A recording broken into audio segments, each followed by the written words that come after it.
Building an irresistible brand as a builder can be hard, especially when trying to win new business. It always feels like potential clients are focused on the budget and the budget alone. How do you create a brand that people are willing to pay a premium for? In this episode, Andre and Corné discuss 3 things that our builder clients are doing to attract the ideal clients. If you're a builder who builds or renovates quality homes regardless of the size, you'll love this episode.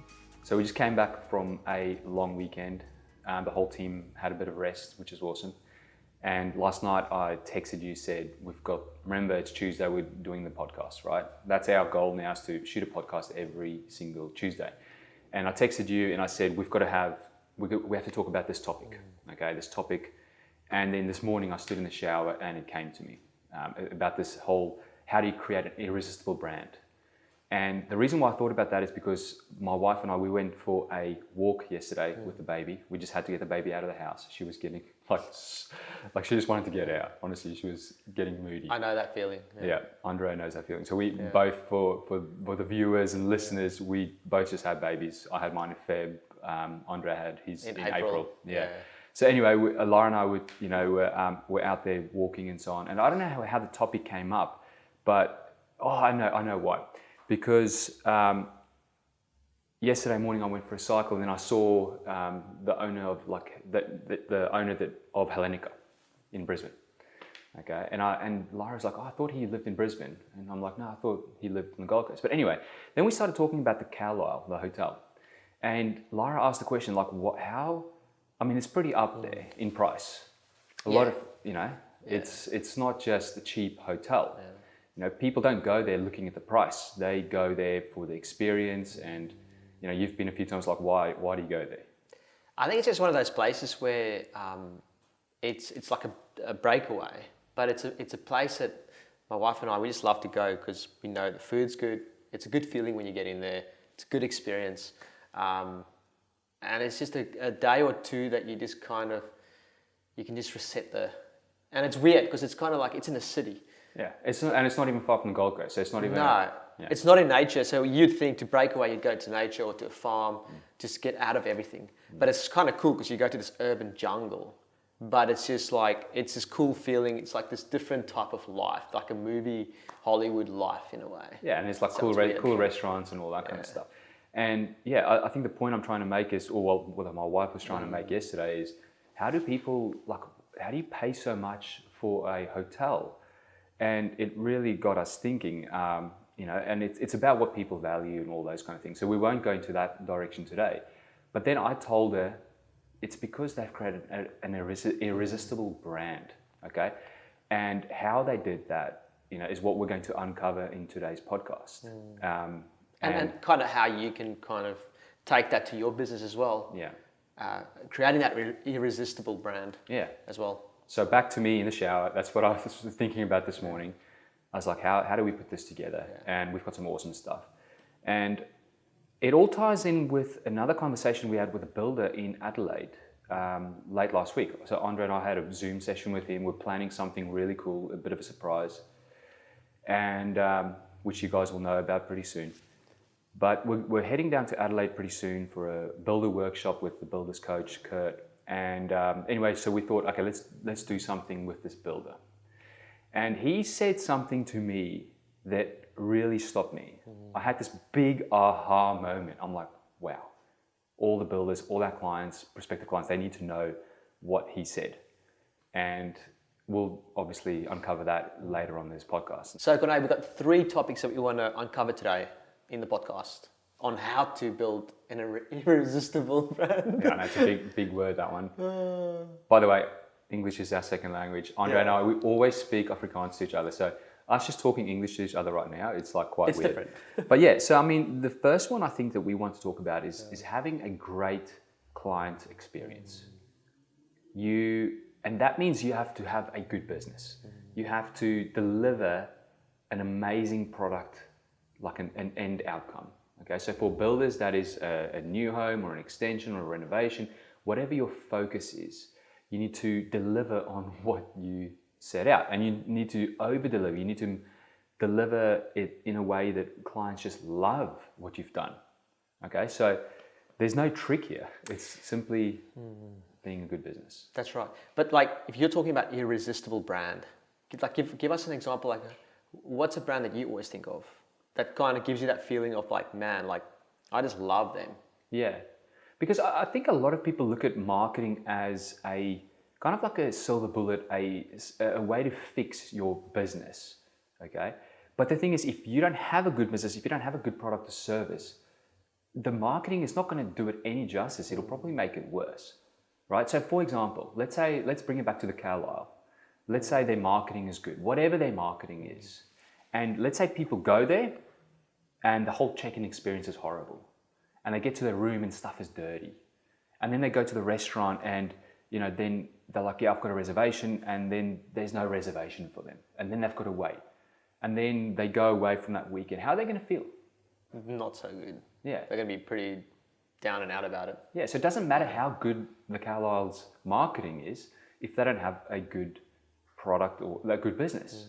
So I mean, obviously we've worked with hundreds of builders all over Australia and New Zealand and all that kind of stuff. Can you think of any like examples of builders that are doing it really well? They build a really quality product.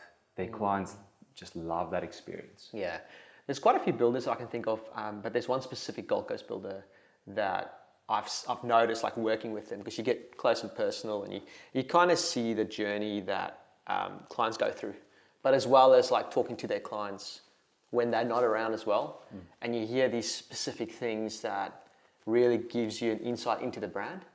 And there's a specific Gold Coast builder that I've found that from a product and service point of view, everything from that journey just being spot on.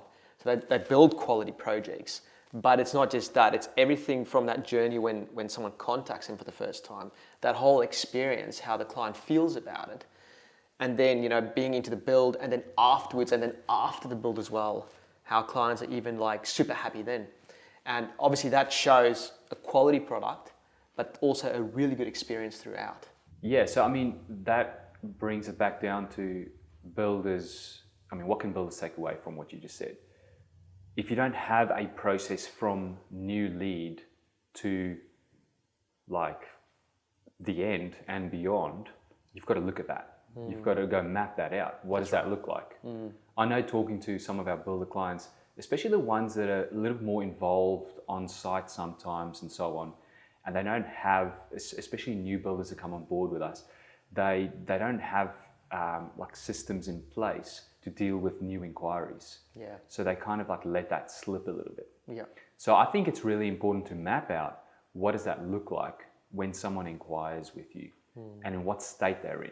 Okay, Correct. so sometimes when we start working with builders, they've got just a generic form on their website: name, email, phone, and message.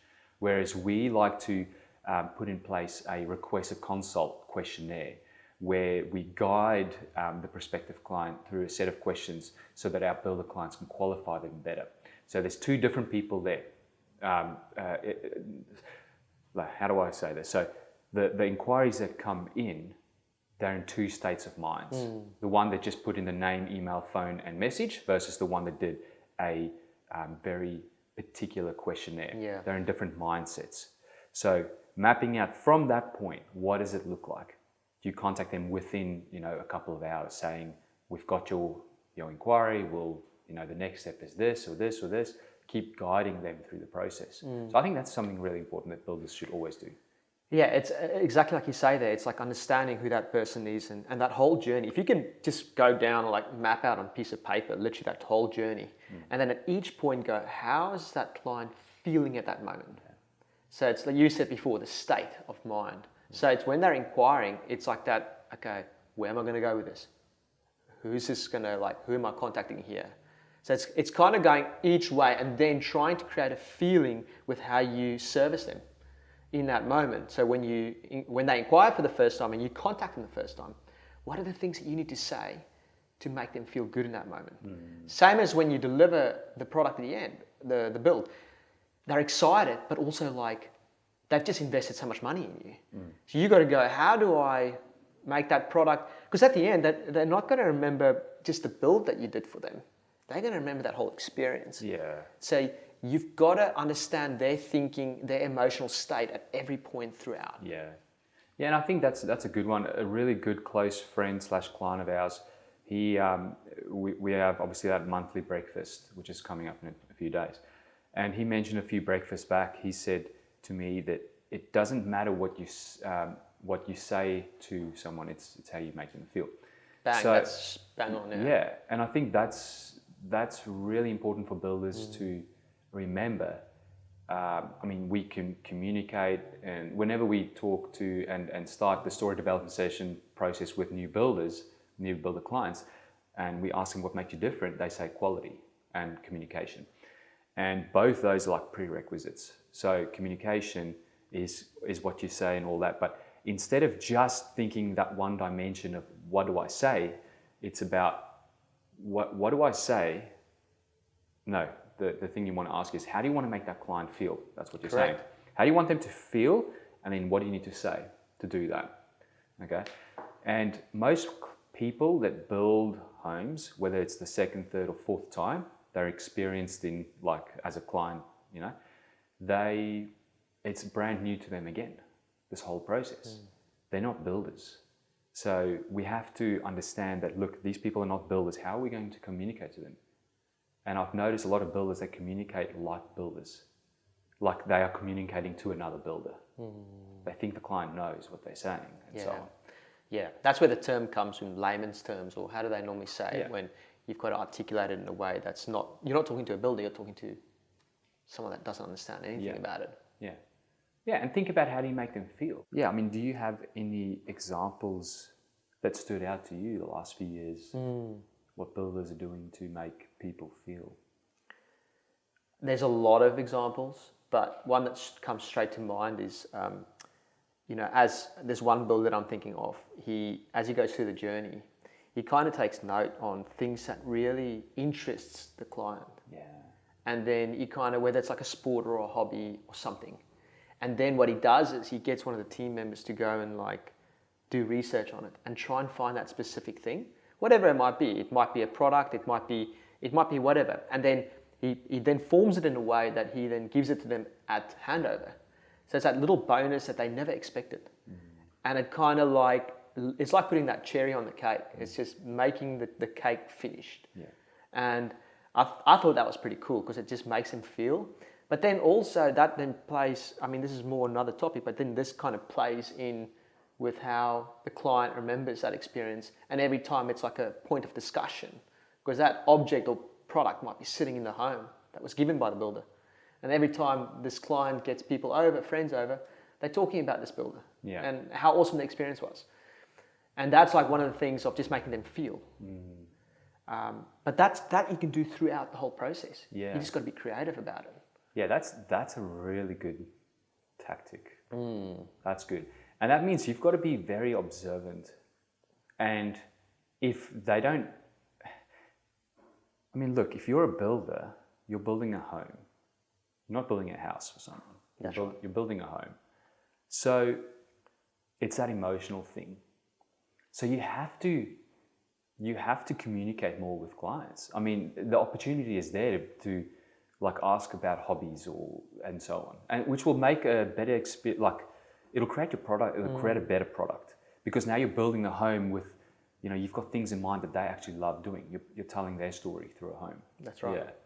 So I think that's pretty good. I guess the second point for today is around, you've got to choose your right target market.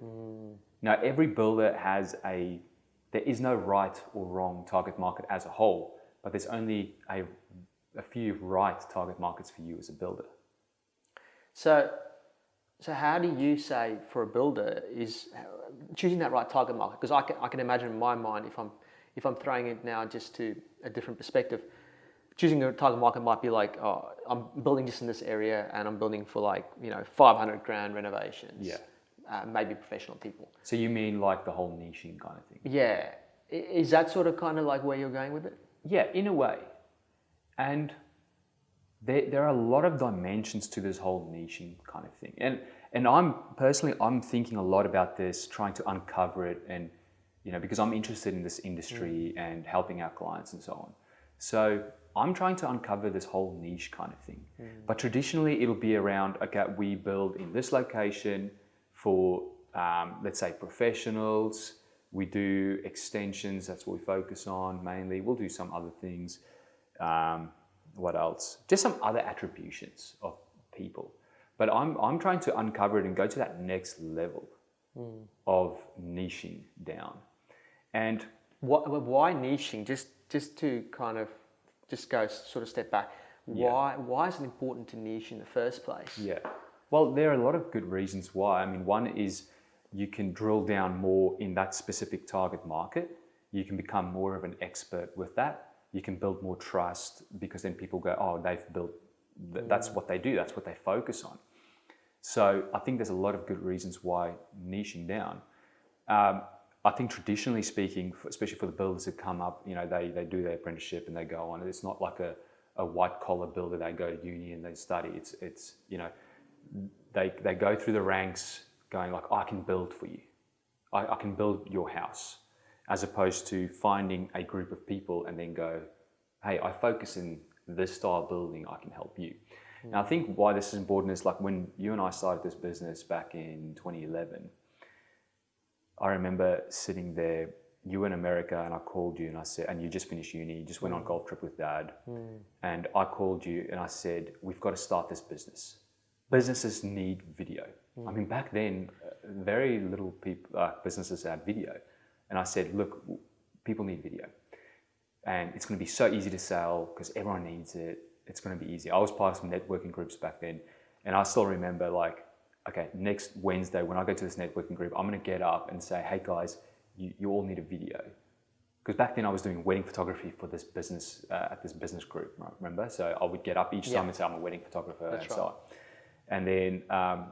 And then that week I got up and I said, guys, you all need video. And I thought they'll all go, yep, here's a referral for you. I need a video for my business. And guess what? I did it and crickets, nothing. No one wanted video. I was like, what the heck? So anyway, the reason why I'm telling this story is because, you know, as Andre and I came through the ranks, I'm talking to you and I'm saying Andre, but anyway, for the listeners, when you and I, we went through the ranks, we kept selling video. Like you need video for your business, you need marketing, you need, you need this. As opposed to focusing on a particular group of people and identifying what their desires are, what their problems are, what's stopping them from getting what they want, and then creating a solution for that. And that is why, I mean, we obviously started working with a builder and then a next one and a next one, and then we got more, you know, in line with builders, and that's what we started focusing on. Yes, correct. And we started focusing on what are these problems, like how do we solve these problems? Correct. You know, and that's the same thing builders need to do. I mean, sometimes it'll happen naturally, but other times you need to go sit down and look back at your past and go like, hey, what group of people do I absolutely love building for? Like it was easy for me because it came natural. The solution that I provided to their problem and what they wanted, like their desire, it came natural to me. Like I'm an expert. If you're an expert at something, it's easy. You know, if you can ride bikes, like most people can ride bikes, you're almost like an expert bike rider. When you get on the bike and you start riding, it's easy for you. You know, and that's the same thing for builders. If you're trying to, let's say you can ride a bike and then all of a sudden go ice skating and you've never ice skated before, it's going to be hard for you. You've got to now try and figure it out. And then if you go ice skating and then you go, okay, let's go like skiing, like slalom skiing with one ski on the water, that's going to be hard for you. And that's what most builders are doing because they say, I'm an athlete. I can do everything, as opposed to I'm a bike rider or I'm a skier. It's about focusing, you know. And for us, I mean, this brought a lot of joy in our business.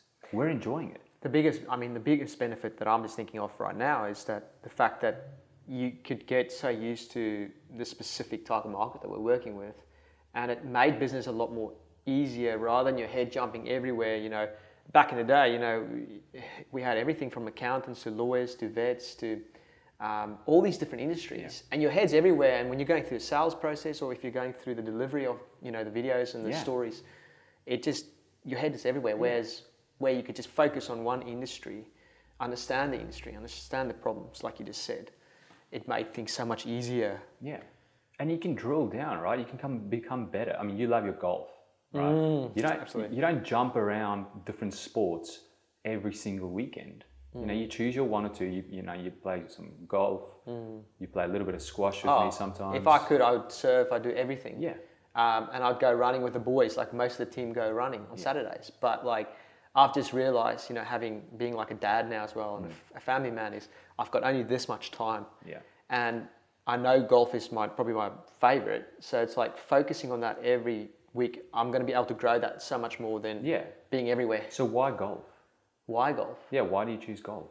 Because I think golf's just one of those games that's just, you can never master it, because every time you get out, you're always trying. The course is different every day. Yeah. The wind is different. There's so many variables. But I think why don't you just choose another sport? because I love that, and it's such a challenging You game. love it. Yeah. And that's the same thing with builders, right? Again, you can build anything you want for anyone. I mean, it's no secret. Like a lot of builders I talk to, they go, "Man, I can build that." Like when we drive past the place together, oh man, I can build that easy, but I don't want to. Yeah. Like, why don't you? Well, I don't love it. So are you saying it's important for them to kind of choose something that they love too? Yeah. You know, sometimes it might look like building, you know, the $5 million Hamptons home might be the way to go, but maybe not. Yeah. We've got that client. I think we mentioned him in the previous podcast, and I think the reason why I'm bringing it up again is because I really like what he said. He said he thought his goal was to go into luxury. You know, when he started working with us, and he got to that kind of place, like his builds went up and up and up in value, and then after a year working with us, he realized like no, his niche is in that 300 to 500K internal only. That's what he loves doing. His team likes doing it, you know, and there's other benefits for him with that, but his business works better with that. Then we've got clients that do the architectural kind of stuff. Then we've got clients that do the granny flats, and that's what they love doing. So it's about sticking to your lane. It's about picking your lane and then sticking to your lane. Correct. Right? And I think one thing you said before about the golf was you love golf.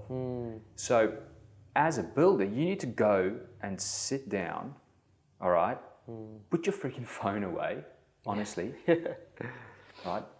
Just nothing. Just go sit there and think about what you love doing. That's correct. Think about who you love building for.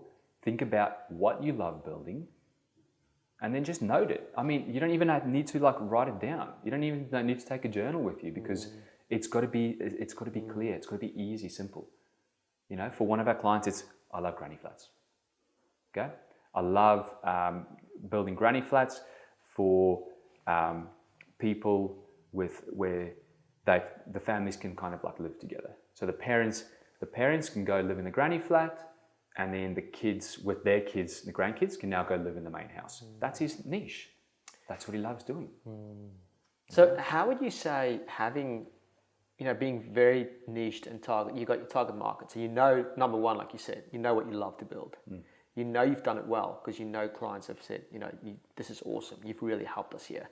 Like coming back to it, how is that important to building an irresistible brand? Like how do you find that, Corné? The fact that by being very specific on what you love, who you're building for, why? Well, I think it makes everything easier. From a delivery point of view, you can build systems and team around that focus. Like if it's just granny flats or if it's architectural, you know, you're building your systems, processes for delivering that product. And if we step back, you're building your sales process like that. The questions that you ask, the stages you go through to get to that point of contract is, you know, it's not the same every single time, but it's relatively the same. Yeah. And if we step it back one more, it's marketing. Your marketing message is now more on point. It's not like this diluted marketing message of, hey, I'm a builder, I can build your granny flat, I can build your $15-20 million house on Hedges Avenue, Mermaid Beach. It's very focused. Yeah. It's focused on that particular client. Remember, most people, small businesses, especially when they start marketing that, hey guys, look, I'm here. This is me. This is what I do. No one cares. It's about marketing is like this. Hey, you, I know what you want, and I know what's stopping you, and I might have the solution. Let's chat. That is what marketing should be. It's all about the client. Yeah. It's not about you, the person. Yeah. That's good. That's really good. It's simple, but yeah. Yeah, and I've seen this hundreds of times with our builder clients. You know, when they first start talking to us in our kind of sales process, we ask them like, hey man, what do you love building? And most of the time it's diluted. It's like, yeah, this. I can build anything, everything. And then when we go through story development and vision, all that kind of stuff, to get clear on the stories, you know, they think it's to get their message and all that kind of stuff right. But it's more so to get our builders like to realize like, hey, look, this is what I want. Okay, and what I've noticed, because we work with builders year after year after year, it's a long-term partnership. Every single time we do like that story development session every year, because we do that every 12 months, they shift a bit. Correct. They keep shifting. Why do you think they shift? I think it's a matter of they kind of pick a focus point and they go for it. Yeah. And then as they're going for it, they realize, oh, you know what? And then they like it, but maybe they like this a bit more. So they get more narrow, but they start realizing also that the thing they had in their mind that was like the perfect clientele, the perfect target market, like building $2 million renovations or whatever. They thought that was the perfect thing, but maybe it's not. And they realize it once they're doing it. But that's the good thing, is that they just get more specific every time we catch up with them. Yeah, and I think a key thing you said there is like you have to just choose. You can't just go, I'll do everything and then I'll see what I like. You've got to choose something. And I think the best way to do that is to look at your past, what you've done in the past, and just look at what you like doing the best. Because then you can use that as feedback onto your next goal. Because that's the question that some builders might be asking right now, listening to this, is how do I take this? How do I go even more specific with my target market? How do I go about choosing a specific target market? Like, what would you say, Corné? Out of your opinion? Normally with story developments, we normally say, what are the top 3 builds you've done that you absolutely love? And what like you love the clients and everything you just loved about it. And then we kind of like explore it from there. So I'd probably start with that. Like, write down your top 3 projects that you have done in the past. And then the next question you need to ask yourself is, are there more like that out there? Because a lot of times I think builders, they might see it, on another builder's like Instagram or website or whatever, and they go, that's what I want. Okay, and then they try and they go after it, but sometimes that was just like a once-off type of project. It's not going to come up again. It's too niched. Like there is that problem of becoming too niched as well, and that could be another podcast idea for another day. But or another thing is it's not as good as it seems. It looks good on an image on Instagram. It looks great on Instagram, but it's not. If you go talk to that builder that posted on Instagram, they'll go, no, I didn't like that project at all. It looks good, But do you feel like it sometimes comes back not so much to build, but it's the type of clients that you worked with? Yeah. And how can and would you say that is the best thing for a builder to kind of go, this is what I enjoyed building. These are the 3 type of builds. But then go, what are the clients that they really enjoyed working with? And kind of dissecting that and going, I love building with Julie and Dan because, and then they start thinking like, what are the things that they really love? Yeah. Yeah, and I think the 3 that you choose, they should be very similar. It should open your eyes. You go, wow, those 3 people are actually very much alike, which is probably a good, like if you can get 3, if your 3 projects that you choose, the people are kind of like very similar, that means there's more chance of more of those people being out there. Which then leads us to the next thing. And that is about creating your client stories. So that's point number 3. Okay, so like you're saying, we're moving to the next step there. So is it a matter of, let's say you want more of the Julie and Dans. How do you do that? Like how do you now get more Julie and Dans that are, because you love the type of personalities that maybe what they are and what they do in life, but also the build that they wanted. Well, naturally, if you build for those people and you do a really good job, they'll probably refer their friends, most likely their friends will be very similar to them, which will be in that same kind of niche that you kind of pick. But what I always tell builders is you've got to take control of what these client stories are. You can't leave it up to them to tell that story. Because one, they might not even tell that story. Yeah, people will see the home and that might start a conversation and so on. But then that leads me to number two, is what story are they going to tell? Like, how did you leave that project? Whether you left that cherry on the cake and they felt good, but still there was something about the bill that they didn't like or whatever. Like, what is that story that you're leaving them up with? Yeah. And I think that the point I'm trying to make here is people are like, we are born with story. It's in our DNA. However, you cannot dictate what that client says in that story. Exactly. So how do you? That's exactly. That was a question I was going to ask you, but and I think that's the thing. Like, that's where if you're asking me that question, Corné, that's where your voice and the tone that you set has got to be stronger. Yeah, and you've got to control the narrative. Correct. So it's kind of like, you and I have discussed this before, but it's like kind of when you hang out with friends and you start talking about a brand.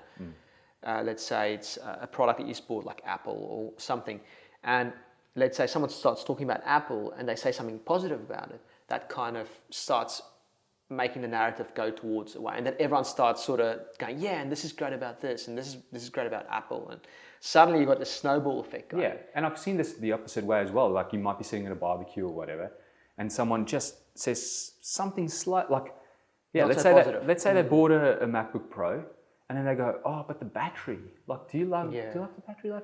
And then you go on this tangent of this negativity around the battery, as opposed to, oh man, this thing is fast, like it edits videos so quick, like, and then it goes into that tangent. You know what I mean? That's it. So is that what you're trying to say? Yeah. I think what I like to call this is initial conditions of what the message is out there of your brand. Correct. And who creates initial conditions is like the seed. If you put a seed in the ground, and it's like a little apple seed, apples are going to come from it. If you put an orange seed, oranges are going to come from it. Yeah. Okay? But I think most people, they just let the birds, sow the seeds. That's right. They don't go choose, okay, apple, boom, put that in, or orange. Yeah. Yeah. I don't even know if there are seeds for those things, but anyway, I hope that brings the point. But it's about that initial conditions. And then initial conditions around that as well as like, how do you water that plant? How you feed it and all that kind of stuff. So let's bring this back to builders. You have to be in control and you've got to create that narrative. You can't just rely on that narrative being created naturally. Yeah. You need both. But as a builder, you can be in charge a little bit of what that narrative is that goes out. And this comes back down to, again, capitalizing on the perfect clients that you build for and creating their stories. Correct. In the form of video that you can get out there. Because this does a few things. You can then use this video for your marketing and all that kind of stuff. All the stuff that comes with video. But more so, the client now knows what the story is all about. The story that client now tells at the barbecues is going to be around what is in that video. Exactly. Yeah. I mean, if you think about it, they always say this. What is a brand? A brand is what people say about you when you're not in the room. And that's the same thing with Julie and Dan at the barbecue. And so, like you said there, it's kind of, if you can set that narrative for them. I mean, it doesn't matter how good of a builder you are. It doesn't matter how good of a product you build. You still got to set the narrative. Yeah. And that's why you can never be that good enough builder because, you've got to set the narrative. Yeah. And I think it goes back to point number one of this podcast. You have to deliver great client experience and deliver a great product. Okay, so let's not discount that at all. But let's assume you've done that. You still have to go create that story. Correct. You can't just leave it up to them. Correct. Yeah. So how do you do that? Like, thinking about those people that are that have got a few good clients that they've built with. Yeah. How can they do this? What's the first initial step they can take right now? Well, I think it's the same as the point number two that we said before. what are your ideal clients? Well, what is your ideal target market? Go sit down, look at the top 3 that you've done. You've done their build in the past. Like that. I want more of those clients. I would start with that. And so, how would you start with that? Would you go and talk to the clients? How does a builder then be able to understand exactly what the frame of mind was for that client? What was going through their mind, like when they had a desire to build this build, and then this home, and then what was the concerns they had? Yeah. What would you say?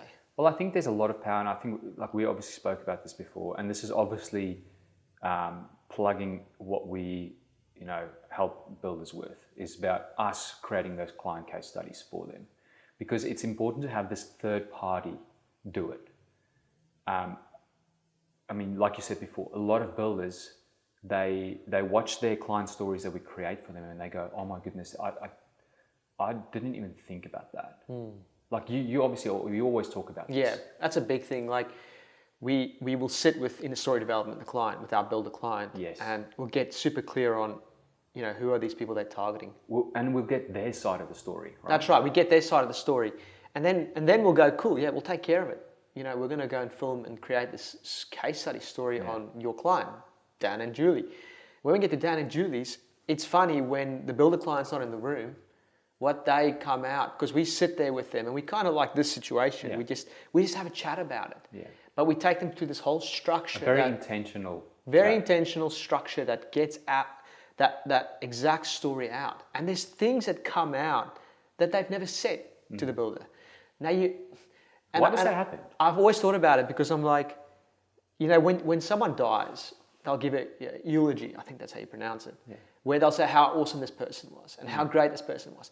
And sometimes when I hear it, I'm like, man, how much would that have meant to that person if they heard that earlier in their life? Yeah. Why until they die? Why do we wait till they die? Yeah. And that's the same thing when it comes back to the builder and their client, is that sometimes the client will say, yeah, thanks for building. But it's almost like they keep all the good stuff inside. Yeah, I wonder why that happens. But then when the builder client's not in the room and we sit with them, they just go open about it. Yeah.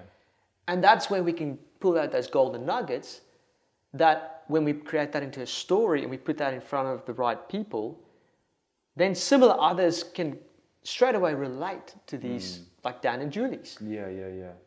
Yeah, and I wonder, like, just before we continue with this conversation around what result comes from this, I wonder why, just back to a eulogy thing, and back to why don't more clients say thank you to the builder? I wonder why that happens. Yeah. Do you think it's because it's like some sort of transaction? So it's like, okay, builder, you did this for me. That's what you gave me. And here's the money. Here's the money. That's the value exchange. I think there's just some people that won't go out of their way. There are people that would actually go out of their way. Yeah, they'll say stuff. They'll say nice stuff. But you're right. The stuff we get out of these clients is far deeper. And maybe it's our approach. Maybe it's because we've been doing this for like, since 2011 now, digging deep. We're someone else. Yeah. And they feel like they can be open and they can be more vulnerable about it almost. Yeah. They can share exactly what they were thinking. I think that's how we go through, when we go through this journey with our clients. A lot of times, I think what happens is you've got the builder and their client. When the client inquires, it's like the client's not completely honest about everything. Budget, yeah, it's everything. Almost like they've got to keep their they're cards holding close. They're trying to be safe. Yeah. But it's when they're in a safe position that we can get that out. And it's crazy, the difference. Yeah, so our clients now have this case study story. And the builder that we spoke to the other week in Adelaide, well, I don't know why he came up with this, but he gave me one word. And he said these things, these case studies and the marketing and everything he does, or especially around the client stories, what does it do? It builds, what's that one word? Certainty. And I was why certainty? Like, why is certainty such a big thing? Yeah. Like, well, why is certainty such a big thing in building? And choosing, like, sometimes it builds like $100,000, sometimes it's $1 million, sometimes it's 5 million, 10 million. Why is certainty so important? Well, that's the thing. I mean, I think it's pretty obvious, right? Well, if you even just take where we are right now, in the building industry, the world, what's happened in the last few years, people want certainty. That's the one thing. If they, every time I think about it with you, Corné, like when I'm wanting to buy something, and I know you've had experience in that sense, I'll call you up. I won't even go research. I'll research, but I'll call you up. I say, Corné, like, which one's the best for you? Like the Yeti the other day. Yeah, like the Yeti. Do you want to quickly grab it? Just show them. Grab it. So, like, I bought this Yeti. I'm showing this to the camera, and it's what is it? It's a cooler box or esky. Yeah. And how much was it? It was like $350 or something. Yeah. Plus the ice thing. Why don't you just buy like a polystyrene thing at Kmart? Because I wanted something good, obviously, something that will last a long time. But I called you saying, man, like, I haven't got something to keep my drinks cold. When we come to work, we love our sparkling waters. Yeah, well, the thing is, I've got a fridge in my car. Yes. And we always have these sparkling drinks. And I don't have a fridge in my car. Yeah, and then this particular day, I rode to work with my bike, and then you had sparkling drinks in the back of your car, just sitting in the sun. Whoa. And then you're like, here you go, Corné, here's a sparkling drink for you. Yeah. And then I said, mate, you got to get a fridge in your car. Yeah. And hence why, like, when I asked Corné, like, what's the best to get? He said Yeti. Yeah, because to get a fridge, you need another battery and all this kind of stuff. That's it. Yeah. So I went straight away. I completely took Corné at his word because I knew he knew a lot more than what I knew about this. Yeah. And I think that brings it back to that topic of we're living in such an influential a day and age where everything is played with influence. Yeah. Instagram, the amount of influence that people have on people. Yeah. And what marketing and all that stuff is doing. Yeah. I don't want to go too deep on this topic today. I know we're quite a bit into the podcast, but what would you say, how can you utilize influence in the right way? Well, I think the thing is builders have to, we all think of influencers as a particular person on Instagram or YouTube where companies send them products and they take photos with it and then they are seen as influencers and then other people will go buy those products. One thing you have to look at is like basically everyone are influencers. I influence you, you influence me. I rarely post my personal Instagram. You don't go on my Instagram to see what I buy. We talk to each other, right? Exactly. And that's the same with our clients. Our clients are influencers for us. Other builders go, oh man, I love what that builder's doing. Let's talk to this video. And the same thing with builders' clients. Your clients are your best influencers. But are you just going to leave it up again?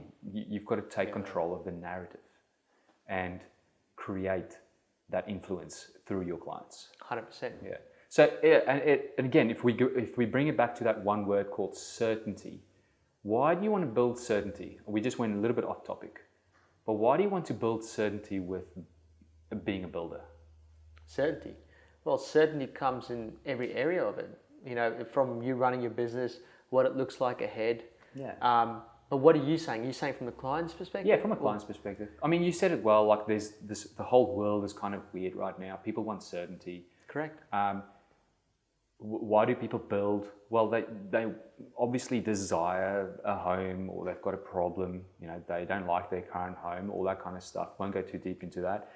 So, but that desire and that problem is still stronger than what's happening out in the world today. People are building, people are doing things, but they are scared. They might move a little bit slower, or they might find it a little bit harder to choose a builder because they want to make sure that builder is safe, secure. They'll deliver the what the client wants. And I think that certainty is massive. And for you to invest the time and money to create that certainty through case study and client stories, like what we're saying today, is a very, very, very, very small price to pay to build that certainty in the marketplace, especially for your business. Correct. Yeah. So what are the 3 things that builders need to take away from today's conversation? Okay, kind of like action items. Action items, things that they can go and think about more and maybe put into place. I think it's the 3 things that we spoke about, and that is around creating a great client experience. Go sit down and map out what does that process look like for you to communicate, and how do you want them to feel at each stage, number 1. Number 2 is pick and choose your right client, your ideal client for your business, what you do, your focus, and what you love. Okay. And then number 3 is create powerful client stories that are in line with that point number 2, your ideal clients. and like start talking to these clients. Yeah. You know, you've picked maybe these 2 or 3 clients that you love working with, And you want to tell their story. and you want to tell their story. Go to them and just say, it's as easy as this, like call them up and say, Take them for like, lunch. Take them for lunch and say, you know what, I just want to know a bit more. Like, what were you thinking before, like when you started that whole idea of building a home? Yeah. And then when you contacted us, like, why did you contact us? Yeah. But then also go like, why did you end up choosing us? And the whole journey throughout, and what would you say to other people now? So it's kind of understanding exactly that story of why they picked you. And then what you can do is start banking these stories. Keep these stories. Have them handy, because if you're with a prospective client and they're wanting to build, tell them that story. It can be as simple as, Dan and Julie, they wanted to do $2 million home build, and their problem was, this and this and this. And it might be exactly the same as that prospective client. Yeah. But straight away, that will create certainty in them, because they can see someone else has been through it and there's been a success. Yeah. And then you don't seem like someone just trying to sell your service. You're telling a story of someone that's similar to them, someone they can relate to. And yeah, like you said, it'll build certainty. So, yeah. This topic, there's so much to dive into and so much good stuff. And we'll do more podcasts on this following this one today, because there's some really good ways on how you can approach this that will play exponentially into your business. Yeah. Thanks for joining us today. If you haven't already, make sure you subscribe via your favorite podcasting app, and also subscribe to our YouTube channel for future videos. See you later.